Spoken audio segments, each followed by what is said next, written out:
Hello dear students, आप लोग कैसे हैं? मैं उम्मीद करता हूँ आप लोग अच्छे होंगे। बच्चों, आज हम आप लोगों के लिए लेकर आए हैं टॉपिक त्रिभुज। क्या आप भी त्रिभुज के बारे में जानना चाहते हैं? क्या आप त्रिभुज के बारे में जीरो नॉलेज रखते हैं? यदि आप त्रिभुज के बारे में कुछ भी नहीं जानते हैं तो भी आपको त्रिभुज समझ में आएगा। आप मेरे वीडियो में शुरू से अंत तक बने रहिए। मुझे उम्मीद है कि आपको त्रिभुज जरूर समझ में आने वाला है। तो बच्चों, सबसे पहले हम लोग जानेंगे त्रिभुज होती क्या है। आज हम लोग इसके बेसिक कंसेप्ट के बारे में जानेंगे। तो बच्चों, जैसा का इसका परिभाषा जो है इसके नाम में ही छिपा हुआ है, त्रिभुज। बच्चों, त्रिभुज, त्रि का मतलब हो गया बच्चों तीन, और भुज मतलब होता है भुजा। यानी वैसी आकृति जिनकी तीन भुजाएं हो, वैसी आकृति जिनकी तीन भुजाएं हो, वो क्या कहलाएगा? त्रिभुज कहलाएगा। या तो फिर हम वैसे भी परिभाषित कर सकते हैं, वैसे बहुभुज जिनकी तीन भुजाएं हो, त्रिभुज कहलाएगा। मेरे प्यारे बच्चों, त्रिभुज का परिभाषा कई तरीकों से हम लोग दे सकते हैं। हमने एक और परिभाषा को लिया है जो कि काफी सरल है। तीन रेखाखंडों से घिरी हुई बंद आकृति को त्रिभुज कहते हैं। तीन रेखाखंडों से घिरी हुई बंद आकृति को त्रिभुज कहते हैं। तो यहां पर देखिए, हमने एक त्रिभुज को लिया है, त्रिभुज ए बी सी। बच्चों, इस त्रिभुज में ए बी, बी सी और ए सी तीन रेखाखंड है, और इन्हीं तीन रेखाखंडों से घिरा हुआ जो क्षेत्र है मेरा, ये क्या कहलाएगा बच्चों? त्रिभुज कहलाएगा। इसका नाम हमने क्या दिया है? त्रिभुज दिया है। तो बच्चों, अब त्रिभुज की परिभाषा में आपको दिक्कत नहीं होनी चाहिए। आपका सबसे सरल परिभाषा क्या है? उसके नाम में ही छिपा हुआ है, त्रिभुज। वैसी आकृति जिनकी तीन भुजाएं, त्रिभुज कहलाता है। तो बच्चों, अब हम लोग समझने वाले हैं त्रिभुज के भाग। तो बच्चों, त्रिभुज में 6 भाग होते हैं। कितने भाग होते हैं? 6 भाग होते हैं। और वो 6 भाग कौन कौन से होते हैं? तीन भुजाएं होती है और तीन कोण होते हैं। बच्चों, इस आकृति में आप देख सकते हैं ए बी जो रेखाखंड है उसको हम लोग भुजा भी कहेंगे। बी सी भुजा है, ए सी भुजा है। इस प्रकार से त्रिभुज ए बी सी में तीन भुजाएं है। ठीक है। और साथ ही साथ बच्चों, ये यहां से यहां तक कोण ए कहलाएगा, यहां से यहां तक कोण बी कहलाएगा, और यहां से यहां तक कोण सी कहलाएगा। मेरे प्यारे बच्चों, इस प्रकार से त्रिभुज में 6 भाग होते हैं, तीन भुजाएं होती है और तीन कोण होते हैं।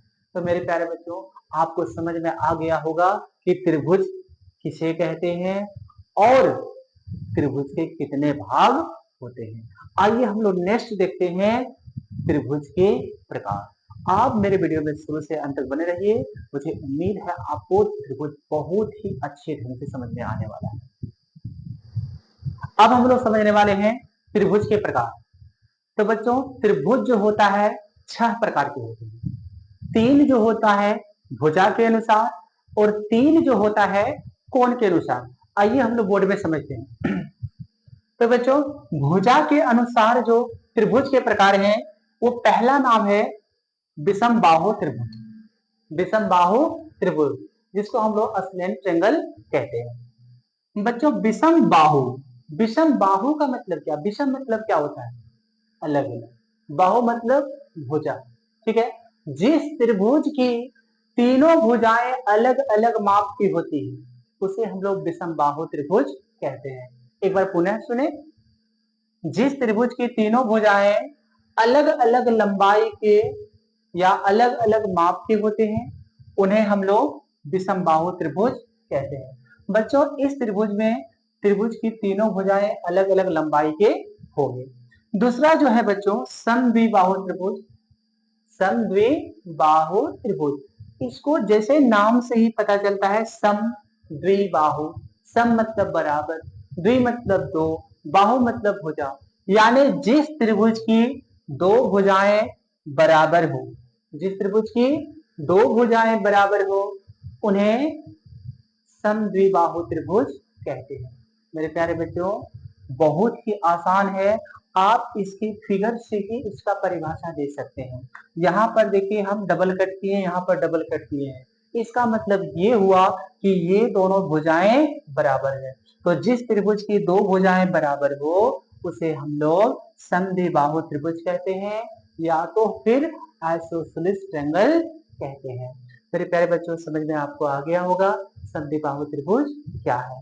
यहाँ पर बच्चों अब जो है तीसरा जो है समबाहु त्रिभुज। समबाहु त्रिभुज किसे कहते हैं? सम मतलब बराबर, बाहु मतलब भुजाएं। जिस त्रिभुज की तीनों भुजाएं बराबर माप की हो या बराबर हो उसे हम लोग समबाहु त्रिभुज कहते हैं।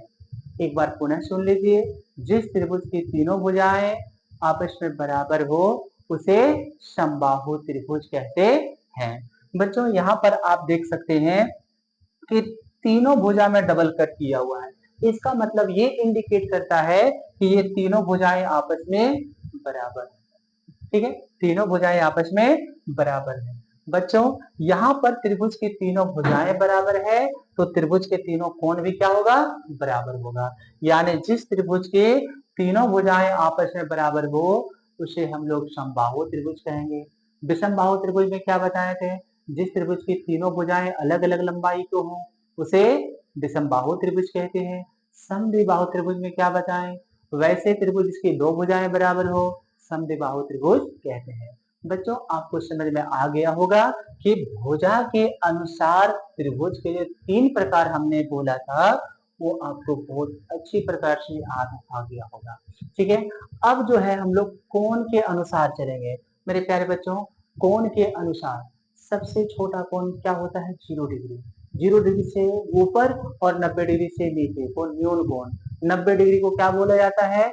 समकोण। 90 डिग्री से ऊपर 180 डिग्री से कम उसको बोलते हैं बच्चों अधिक कोण। और 180 डिग्री वाले कोण को हम लोग क्या बोलते हैं? ऋजु कोण। 180 से अधिक 360 डिग्री वाले कोण को क्या बोलते हैं? प्रतिवर्ती कोण। और जो पूरा जो 360 डिग्री रहता है उसको संपूर्ण कोण कहा जाता है। मेरे प्यारे बच्चों, यहाँ पर त्रिभुज का नाम क्या आया है कोण के अनुसार? फर्स्ट जो है बच्चों ये न्यून कोण त्रिभुज। क्या है? न्यून कोण त्रिभुज। जिस त्रिभुज के तीनों कोण न्यून कोण हो, जिस त्रिभुज के तीनों कोण न्यून कोण हो अर्थात तीनों कोण 90 डिग्री से छोटा हो वैसे त्रिभुज को हम लोग क्या बोलेंगे? न्यून कोण। जैसे हमने दिखा दिया है तीनों कोण बच्चों देख लीजिए 90 से छोटा है तो इस त्रिभुज का नाम क्या होगा? न्यून कोण त्रिभुज होगा।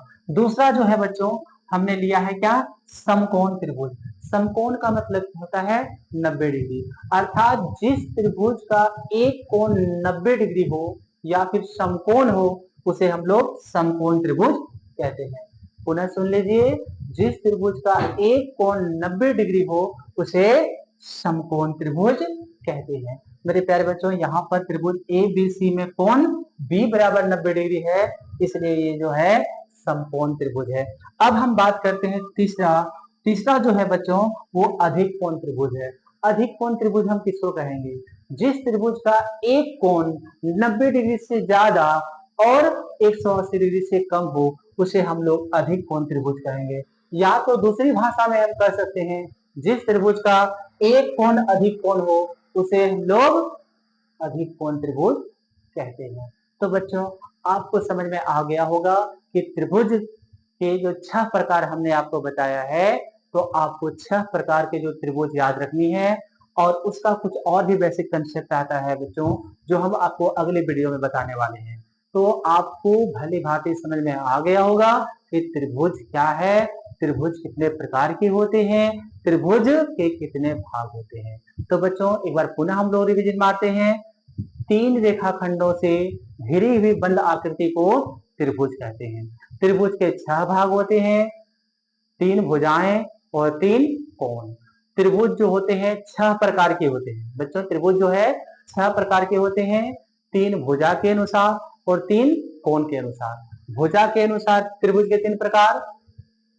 विषमबाहु त्रिभुज जिसकी तीनों भुजाएं अलग अलग माप की होती है उसे विषमबाहु त्रिभुज कहते हैं। समद्विबाहु त्रिभुज जिसकी दो भुजाएं बराबर होती है। समबाहु त्रिभुज जिसकी तीनों भुजाएं बराबर होती है।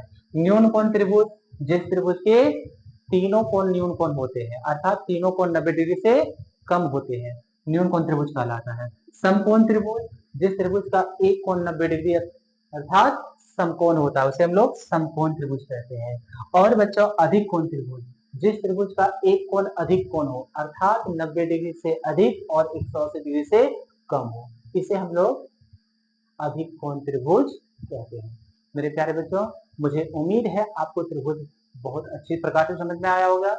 यदि आपने अभी तक मेरे चैनल को सब्सक्राइब नहीं किए हैं तो भागवत चैनल ऑफिशियल चैनल को सब्सक्राइब कर लीजिए। धन्यवाद।